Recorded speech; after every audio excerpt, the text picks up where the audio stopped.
Hey everybody, it's been a hot minute since I've done a planner video. However, I just wanted to come on and do a quick flip through and reflection on my completed insert for 2026. So I think the last time I created a planner video, I was still in my personal Filofax Holborn. However, I am now in a standard traveler's notebook. This is a custom VDS cover. So this is what I've been using as my day-to-day all-in-one planner. And just last month, I finished my first insert in my standard traveler's notebook. So let's get right into it. On the front page, I had a yearly overview. This printable is from MyMinimalPlanner, and I printed it on vellum paper and ended up just sticking it on here with stickers and whatever else. These first few pages were kind of like my overview setup. I had a pull-out printable from the PeanutsPlannerCo, I believe, to track workouts and things. I've already migrated it to my new insert in my planner, so it's not here anymore. And then I tried to do like a yearly overview with a monthly breakdown of tasks and appointments and anything important that was coming up. I didn't necessarily find it useful, so this did not migrate with my new insert. But to get into the meat of the planner, this is the monthly overview. Historically, I've had the monthly and weekly sections separated. However, because this is a booklet, I wanted to keep everything in one notebook. So I started off with a monthly layout, and then I kind of ventured into the weeks on one page. So generally for my months, it's been pretty simple. I would write down birthdays, events, appointments, marked down PTO, and things of that nature. And then for my weeklies, it is more or less the same. I've had appointments, reminders, and just kind of like little notes I would leave for myself. These date stickers were made by me. I didn't think these were worth like purchasing from a shop, so I just kind of like threw together something very quickly and used my silhouette to cut them out. But yeah, I started off with a week on one page, and then on this second page I ended up doing a little like tracker, a weekly tracker using the Coffee Monsters Co. Tiny stickers, and I would just write down. So I was tracking like how often I was drinking coffee. I'm currently working on like a manuscript right now, so writing days, reading, cooking at home, and then a workout. I also tracked my meals, which I don't track my breakfast or lunch in here. I'll track dinner time because I work from home.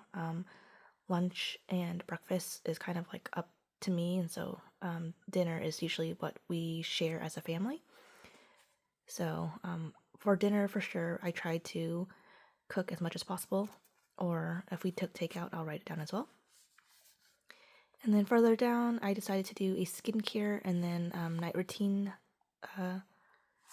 tracker.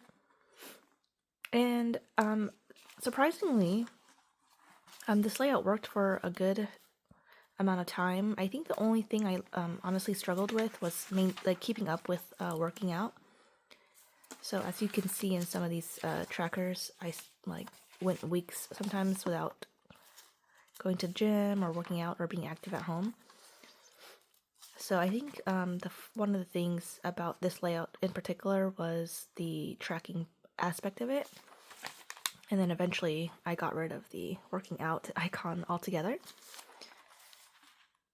But I think for the most part, this layout was pretty sustainable in terms of like how long I went using it. I think eventually by January, February, it got a little bit time consuming to do these, like to keep up with it. I'm not a big I'm not a big fan of bullet journaling. I think it lasting as long as it did in this blank insert was a miracle, because generally I find it very like tedious and very hard to maintain most times, but I try to make things or systems as simple as possible for myself. So yeah, I think by February I was kind of tired of doing all of this like extra tracking and meal logs and everything. So you can tell that it became very detailed, and then by January I'm no longer using highlighters. I'm just keeping it as simple as possible. So February ended up getting rid of the sidebar or second page altogether, and then I tried to be more compact with my planning, experimented a lot. So the last 2 weeks I just kind of stuffed everything into one page. By March, I actually got inspiration from Ink Impressions, I believe her YouTube name is. I don't remember the last time she uploaded on YouTube, but I found her setup very eye-opening, and so I started emulating it. The kind of like setup is that you have a small little week snapshot, and then you kind of plan day by day. So at this point I'm using RandiDOTplans stickers for the dates. I stopped creating mine. And then you basically have like a checklist, little notes to yourself. So I started like writing down small things that happened during the daytime, and then if there was anything special in particular that I enjoyed with my family, I'll do a little heart icon and write down for things I was grateful for, anything I found endearing with my son and my husband, just little things of that nature. And then I also went back to meal tracking, and when I say meal, I'm obviously like referring to the dinners, but this ended up being a layout that I truly enjoyed. So it varied a lot day by day, and I didn't get down myself too much if I forgot a day or if I ended up having a lot more blank pages. And then I think at the beginning I did have my monthly view on here. However, I ended up starting another insert just for my monthly setups. And then I used these little printables from PeanutsPlannerCo, I believe, as kind of like a snapshot, but also like a divider. So if a new month started, I can tell where it started and which pages belong to which month. So I was pretty happy with everything. I liked the setup. It worked well for me. I think there are some days I didn't necessarily have any like journaling to do, but I think being able to like write down like a 1-sentence reflection changed like the way I planned every day. And I think my hope is like I want to be in this planner more, and so I wanted to do things to make it easier on myself. So compared to like this layout where I only had to like do this little snapshot here, compared to before where I was creating a lot more work for myself, and then I just didn't find the point in doing it.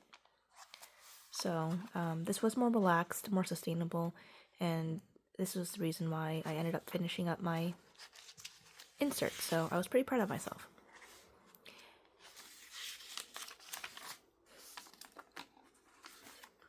But yeah, I really enjoyed like my journey. I never thought I would be functionally planning in a standards traveler's notebook, so it was like a weird experience for me. But I enjoyed it, and I don't think I mentioned it, but these inserts are from Sarica Studio. I love her inserts. She uses Tomoe river paper. Fountain pens work great in here. However, I haven't been using fountain pen. I've been using a gel pen. But the one thing I appreciate about these grid inserts is that they're very tiny, and I am a tiny writer, so it fits my handwriting perfectly. But yeah, just wanted to film this quick video for everybody, and thank you so much for watching.